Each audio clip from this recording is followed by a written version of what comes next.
Hello, എന്തൊക്കെയുണ്ട് വിശേഷം? എല്ലാവർക്കും സുഖമല്ലേ?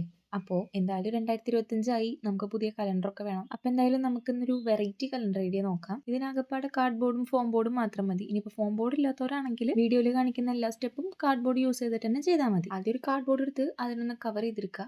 അത് കഴിഞ്ഞിട്ട് വീഡിയോയിൽ കാണിക്കുന്ന പോലെ ഫോം ബോർഡിൽ കലണ്ടറിന്റെ ഡേറ്റ്, മന്ത്, വീക്ക് ഒക്കെ നമുക്കൊന്ന് മാർക്ക് ചെയ്ത് കൊടുക്കാം. മാർക്ക് ചെയ്യുമ്പോൾ അകപ്പാട് ശ്രദ്ധിക്കാനുള്ള കാര്യം എല്ലാതും കറക്റ്റ് സൈസിലായിരിക്കണം. അതായത് ഞാനിപ്പോൾ എടുത്തേക്കുന്നത് 2 സെന്റിമീറ്റർ ലെങ്ത്തും 1 സെന്റിമീറ്റർ ബ്രെഡ്ത്തിലാണ് എടുത്തേക്കുന്നത്. ആദ്യം വീക്സിന് വേണ്ടിയുള്ളത് മാർക്ക് ചെയ്ത് കൊടുത്തിട്ടുണ്ട്. അത് കഴിഞ്ഞിട്ട് നമുക്ക് ഡേറ്റിനുള്ളത് മാർക്ക് ചെയ്യുമ്പോൾ 1 തൊട്ട് 31 വരെ എഴുതി കൊടുക്കുക. കാരണം നമ്മൾ ഈ ഒരൊറ്റ കലണ്ടറിലാണ് ഫുൾ ആയിട്ടുള്ള ഒരു ഇയർ മൊത്തം ചെയ്തെടുക്കണം. അതെങ്ങനെയാണെന്നൊക്കെ ലാസ്റ്റ് മനസ്സിലാവും. അപ്പോൾ എല്ലാം കറക്റ്റ് ആയിട്ട് മാർക്ക് ചെയ്തെടുക്കുക. അത് കഴിഞ്ഞിട്ട് നമുക്ക് ഇതിനൊന്ന് കട്ട് ചെയ്തെടുക്കണം. ഓരോ കോളംസും നമുക്ക് സെപ്പറേറ്റ് ആയിട്ട് കട്ട് ചെയ്തെടുക്കണം. ഫോം ബോർഡാണ് യൂസ് ചെയ്യണമെന്നുണ്ടെങ്കിൽ വീഡിയോയിൽ കാണിക്കുന്ന പോലെ ഒരു സ്കെയിലും പേപ്പർ കട്ടറും യൂസ് ചെയ്തിട്ട് നിങ്ങൾക്ക് ഈസി ആയിട്ട് കട്ട് ചെയ്തെടുക്കാൻ പറ്റും. ഇനിയിപ്പോൾ കാർഡ് ബോർഡ് ആണെന്നുണ്ടെങ്കിൽ ഞാൻ പ്രത്യേകിച്ച് പറഞ്ഞു തരണ്ടല്ലോ, ഇതുപോലൊക്കെ തന്നെയാണ്, നിങ്ങൾക്ക് അറിയാലോ. അപ്പോൾ അങ്ങനെ ഞാനിവിടെ ഡേറ്റ്, മന്ത്, വീക്ക് ഒക്കെ സെപ്പറേറ്റ് ആയിട്ട് എല്ലാം കട്ട് ചെയ്തെടുത്തിട്ടുണ്ട്. ഇനി നമുക്ക് ഇതിനൊക്കെ ഒന്ന് ഒട്ടിച്ചു കൊടുക്കണം. ഒട്ടിച്ചു കൊടുക്കേണ്ടത് നമ്മൾ ആദ്യം കട്ട് ചെയ്തൊരു പേപ്പർ വെച്ച് കവർ ചെയ്തെടുത്തേക്കണ കാർഡ് ബോർഡ് പീസിക്കാണ്. ഒന്നില്ലെങ്കിൽ നമുക്ക് ഡബിൾ സൈഡ് ടേപ്പ് യൂസ് ചെയ്തിട്ട് ഒട്ടിച്ചു കൊടുക്കാം. അല്ലാന്നുണ്ടെങ്കിൽ ഞാനിവിടെ യൂസ് ചെയ്തേക്കുന്നത് സാധാരണ ഫെവിക്കോളാണ്, അല്ലെങ്കിൽ ഫ്ലെക്സ് ക്വിക്കോ, അങ്ങനെ ഏത് വെച്ച് വേണമെങ്കിൽ നിങ്ങൾക്ക് ഒട്ടിച്ചു കൊടുക്കാം. അപ്പോൾ ഞാൻ അങ്ങനെ എല്ലാം ഒട്ടിച്ചു കൊടുക്കുന്നുണ്ട്. ആദ്യം നമ്മൾ വീക്ക് ഒട്ടിച്ചു കൊടുത്തു, അത് കഴിഞ്ഞിട്ട് നമ്മൾ ഡേറ്റ് ഒട്ടിച്ചു കൊടുത്തു,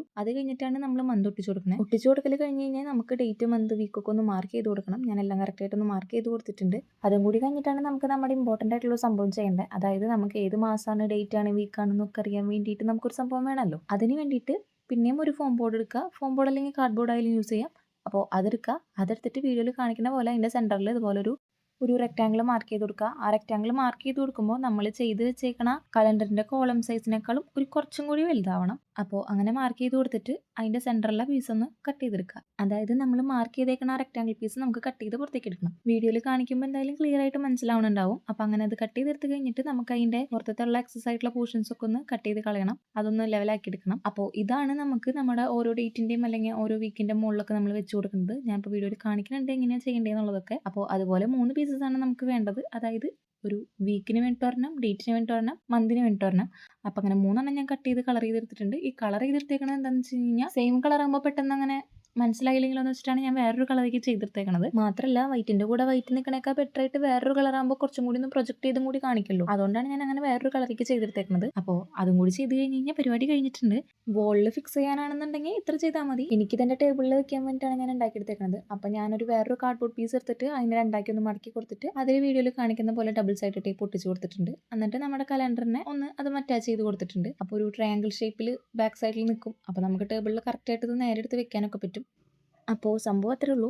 പിന്നെ എല്ലാവർക്കും ക്ലിയർ ആയിട്ട് ഇത് എങ്ങനെയാണ് വർക്ക് ചെയ്യണമെന്നുള്ള കാര്യങ്ങൾ മനസ്സിലായിട്ടുണ്ടെന്ന് തോന്നുന്നു. ഇനിയിപ്പോൾ ഇല്ലാന്നുണ്ടെങ്കിൽ ഞാനൊന്നും കൂടി പറഞ്ഞു തരാം. അതായത് ഇന്ന് ജാനുവരി 1 വെനസ്ഡേ ആണല്ലോ. അപ്പോൾ വെനസ്ഡേയിൽ ഒരെണ്ണം വെച്ച് കൊടുത്തിട്ടുണ്ട്, 1-ാം തീയതിയിൽ ഒരെണ്ണം വെച്ച് കൊടുത്തിട്ടുണ്ട്, ജാനുവരിയിൽ ഒരെണ്ണം വെച്ച് കൊടുത്തിട്ടുണ്ട്. ഇതുപോലെ ഇപ്പോൾ നാളെ ആണെന്നുണ്ടെങ്കിൽ തേഴ്സ്ഡേക്ക് വീക്കിനെ മാറ്റുക, ഡേറ്റ് 2-ാം തീയതിക്ക് മാറ്റുക, പിന്നെ ജാനുവരി തന്നെ ആയതുകൊണ്ട് ജാനുവരിയിൽ തന്നെ വെക്കുക. ഇനിയിപ്പോൾ അതുപോലെ മന്ത് ചേഞ്ച് ആകുമ്പോൾ നെക്സ്റ്റ് മന്തിക്ക് മാറ്റുക. ഏതാണോ ഡേറ്റ് ആ ഡേറ്റിലേക്ക് വെക്കുക. ഏതാണ് ആ വീക്ക് വരുന്നത് ആ വീക്കിൽ ഒരെണ്ണം വെച്ച് കൊടുക്കുക. അത്രയുള്ള സംഭവം. ഞാൻ എന്തായാലും വീഡിയോയിൽ കാണിക്കുന്നുണ്ടൊക്കെ. അപ്പോൾ എങ്ങനെയുണ്ട്, ഇഷ്ടപ്പെട്ടോ എന്നൊക്കെ ഒന്ന് കമൻറ്റ് ചെയ്യുക. എല്ലാവരും ട്രൈ ചെയ്ത് നോക്കുക. എല്ലാ തവണയും സാധാ കലണ്ടേഴ്സ് അല്ല നമ്മൾ യൂസ് ചെയ്യുന്നത്. അപ്പോൾ പുതിയ വർഷമാണ്. അപ്പോൾ നമുക്കൊരു പുതിയ സ്റ്റൈലിലൊരു കലണ്ടറൊക്കെ നോക്കാം. അപ്പോൾ എങ്ങനെയുണ്ട്, ഇഷ്ടപ്പെട്ടോ എന്നൊക്കെ പറയുക. വീഡിയോ ഇഷ്ടപ്പെട്ട് കഴിഞ്ഞാൽ ലൈക്ക് ചെയ്യുക, കമൻറ്റ് ചെയ്യുക, സബ്സ്ക്രൈബ് ചെയ്യുക, ഫ്രണ്ട്സിനൊക്കെ ഷെയർ ചെയ്ത് കൊടുക്കുക. അപ്പോൾ നമുക്ക് അടുത്തൊരു വീഡിയോ ആയിട്ട് പിന്നെ കാണാം. അപ്പോൾ ഓക്കെ, ബൈ.